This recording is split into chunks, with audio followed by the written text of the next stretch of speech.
அஸ்ஸலாமு அலைக்கும். நான் சின்னதாக இருக்கும்போது பழைய இரும்பு பொருள்லாம் கொடுத்துட்டு மரவள்ளி கிழங்கு வாங்குவாங்க பாட்டி.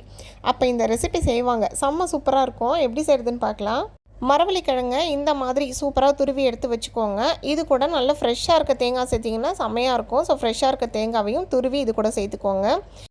1 கப்பு மரவள்ளி கிழங்குனா அதில் 1/4 கப் அளவு சுகர் சேர்த்துக்கலாம். கூடவே 1 ஸ்பூன் அளவு நெய் சேர்த்துக்கோங்க வாசனைக்கு.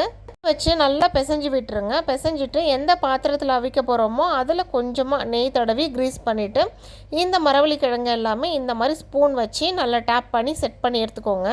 அலுமினியம் ஃபாயில் யூஸ் பண்ணியிருக்கேன். சில்வர் பாத்திரத்தில் கூட வைக்கலாம். இதை அப்படியே இட்லி பாத்திரத்தில் வச்சு நம்ம கொஞ்சம் நேரம் அவிக்க விட்டுடலாம். கொஞ்ச நேரத்துலேயே சூப்பராக நம்ம ஸ்வீட்டு ரெடி ஆகிடும். இதை செஞ்சதே இல்லைன்னா கண்டிப்பாக ட்ரை பண்ணுங்கள். ரொம்ப சூப்பராக இருக்கும்.